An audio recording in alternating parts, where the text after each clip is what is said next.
সফলভাবে মহাকাশে নিজেদের প্রথম হাইপার স্পেক্ট্রাল স্যাটেলাইট উৎক্ষেপণ করেছে পাকিস্তান। এই ঘটনাকে গুরুত্বপূর্ণ মাইলফলক হিসাবে দেখছে দেশটি। এই স্যাটেলাইট কৃষি থেকে শুরু করে নগর পরিকল্পনা পর্যন্ত দেশটির জাতীয় লক্ষ্য অর্জনে সহায়তা করবে বলে আশা করা হচ্ছে।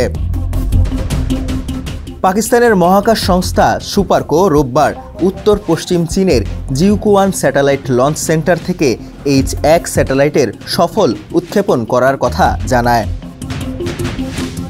হাইপার স্পেক্ট্রাল স্যাটেলাইট ভূপৃষ্ঠের এমন সূক্ষ্ম রাসায়নিক বা বস্তুগত পরিবর্তন শনাক্ত করতে পারে যা প্রচলিত স্যাটেলাইটের পক্ষে সম্ভব নয়। এ কারণে ফসলের গুণগত মান পর্যবেক্ষণ, পানি সম্পদ ব্যবস্থাপনা বা প্রাকৃতিক দুর্যোগের ক্ষয়ক্ষতি নিরূপণের মতো কাজটি অত্যন্ত কার্যকর।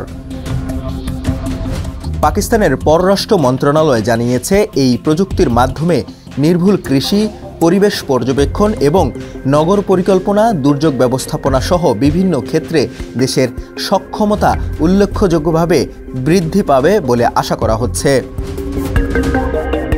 পাকিস্তানের দৈনিক ডনকে সুপারকোর চেয়ারম্যান মোহাম্মদ ইউসুফ খান বলেন, হাইপার স্পেক্ট্রাল স্যাটেলাইট থেকে প্রাপ্ত উপাত্ত কৃষি উৎপাদনশীলতার বৈপ্লবিক পরিবর্তন আনবে, জলবায়ু সহনশীলতা বৃদ্ধি করবে এবং দেশের গুরুত্বপূর্ণ প্রাকৃতিক সম্পদের সর্বোত্তম ব্যবস্থাপনা নিশ্চিত করতে সক্ষম হবে। H1 স্যাটেলাইটের এই উৎক্ষেপণকে পাকিস্তান নিজেদের মহাকাশ কর্মসূচির একটি গুরুত্বপূর্ণ অগ্রগতি হিসাবে দেখছে। একই সঙ্গে এটিকে মহাকাশের শান্তিপূর্ণ ব্যবহারে চীনের সঙ্গে তাদের দীর্ঘদিনের অংশীদারিত্বের প্রতিফলন বলেও উল্লেখ করেছে। ডেস্ক রিপোর্ট, সমকাল।